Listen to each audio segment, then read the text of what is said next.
seems a long time ago. 7 years is where it started. Sadly, even though my husband had the treatment and he died, he had a lot better quality of life, and we had treatment in Ireland.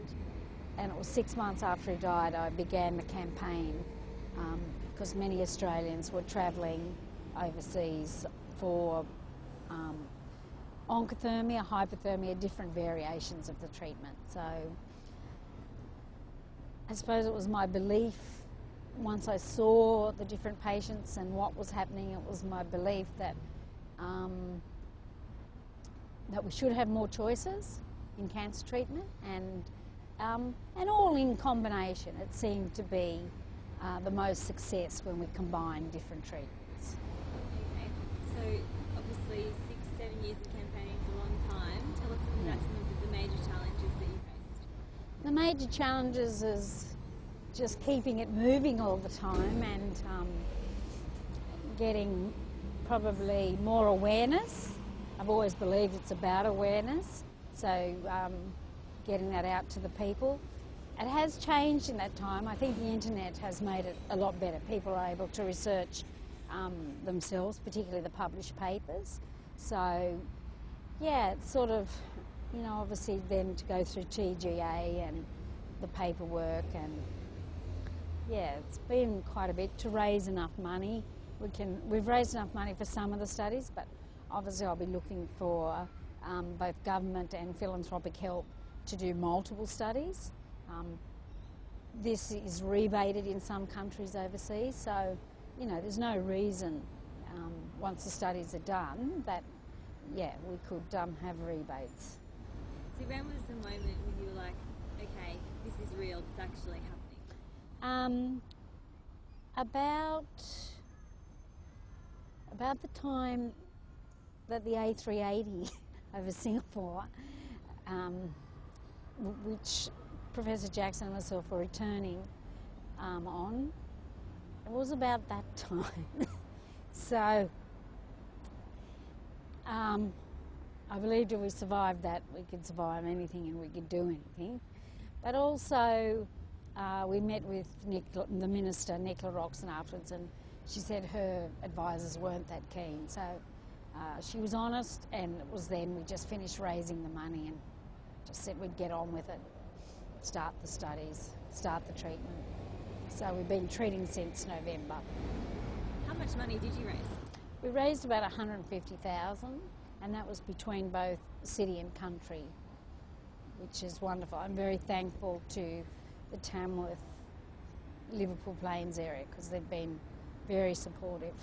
It has taken longer than I'd hoped, so yeah, it's just wonderful to think that we are developing something, I believe, something in the future that'll combine well with other conventional treatments. Many people are travelling, and that disappoints me to think that, you know, they should have to travel overseas, that, you know, we should be the leaders, we should be offering different things here. But I think it'll happen because I think the public's becoming better informed. What are you hoping that Australians get out of it? That another choice, that in many cases they run out of choices. If it's a particularly late stage cancer or just particular cancers, there's only X amount of options. After 40 years we do only have normally radiation, chemotherapy or surgery. So to be able to add another treatment in, I think it's very worthwhile. And yes, I mean, to me the public should be asking, why hasn't it been investigated? Why is it just a handful of doctors and farmer and a teacher when I am, not very often. Yeah, why hasn't it been investigated by someone? A lot of money's raised all the time throughout Australia. I mean, we're the only ones investigating at the moment. But as I said, it's in many countries. There's probably more than 200 clinics in Europe now. Some of them are university hospitals. The techniques vary a bit, but at least they're having a go. How do you feel when you see patients coming now using oncothermia and getting something out of it, getting results? Yeah, because it's not just the length of time they live, it's very important it doesn't add toxicity. So it's their quality of life. And more than ever, that's what I hope for patients, that they can enjoy life, whatever that length of time they have. I'm hoping for the future we'll have more mixed stages too, not just late stages, so we get a fair go, just no different to any other treatment. So, yeah, it's very rewarding to see patients being treated. My foundation's paying for some of the public patients, but otherwise patients at this stage have to pay. Until we do the studies, the more studies, the quickest to Medicare. And how many people can access the treatment here in Australia through the clinic?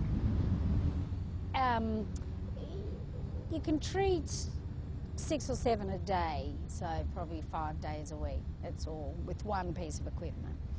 So, and obviously, if it's timed, if it combines with the other treatments, it's all got to be scheduled in. When I've travelled to the clinics and I have seen, in many cases, how much healthier they looked during treatment, I don't see the treatment as just targeting and killing the cancer. I see it as building their immune system as well.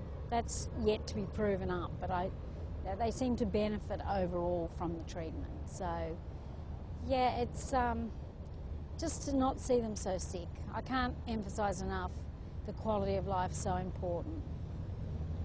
It's just, for some, they just can't continue with high toxic treatments. They just reach a point.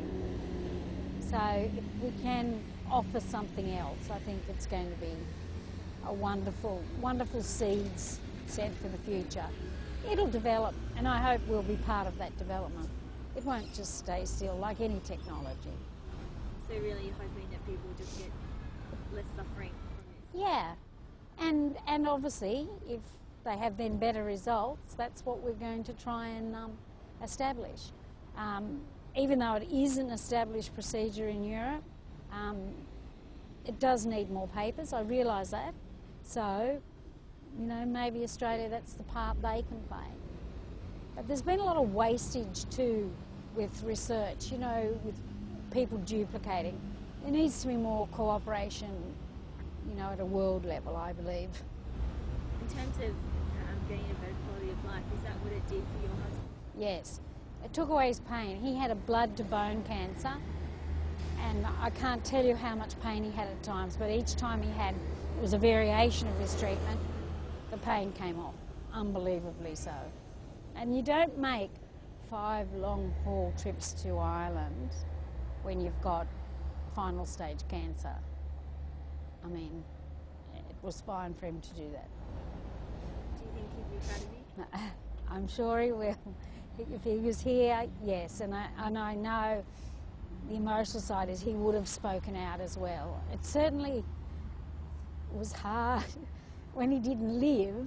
It would have been easier if he could have stood by my side to be the advocate, not just me, but I knew if I reached the end of my life and I hadn't followed through and tried to bring awareness and tried to make a difference for cancer patients, I would have regretted it. So the decision, it was very black and white, just get on with it. I was told many times it was impossible to even bring in another treatment. An elderly friend of mine said, you do the difficult first and the impossible you leave till later. It takes a little bit longer, leave till later. So yeah, I'm pleased I've had a go. And are you proud of what you've achieved? Yeah, I'm proud, but I'm also very relieved. You know, at times I did wonder, you know, I didn't think it wouldn't happen. It was just how long it took. And cancer is rising, despite, yes, we've made breakthroughs, but worldwide the figures show cancer is rising. It's actually in a doubling pattern. And yes, it's rising in older patients, but it is rising in younger. So I do believe we need other treatments. Was not having it here ever an option for you? I think You can have intelligence, you can have determination, all sorts of things that are important for a project, but persistence is everything, just like health. It's everything. And what will it do? We'd like to get the major studies done in 3 years. We will definitely need help with that, but then I think it'll be ongoing studies and obviously different cancers, and yeah, it's just, we'll have to just wait and see, I think. But we're doing some fairly tough cancers at the moment, so I hope there'll be a mixture. Because so many are travelling now to Europe, that will filter back through as well. You know, people bring back information. Many of them stay in contact with each other. So, and it's not just Australians travelling. There's very little of this work in the United States. Many from the States are travelling as well, from England. Europe is the one that's been involved in these techniques for a long time. Is it fair to say that you've dedicated most of your last 6 years to it? Yeah, it's been definitely almost full time, but I've chosen that. Again, that was the choice I made. At times it's certainly, my health has been under pressure, but I wouldn't have changed it. I've just believed so strongly that we should have other treatments. And when I see so many patients, I see their courage and their fight.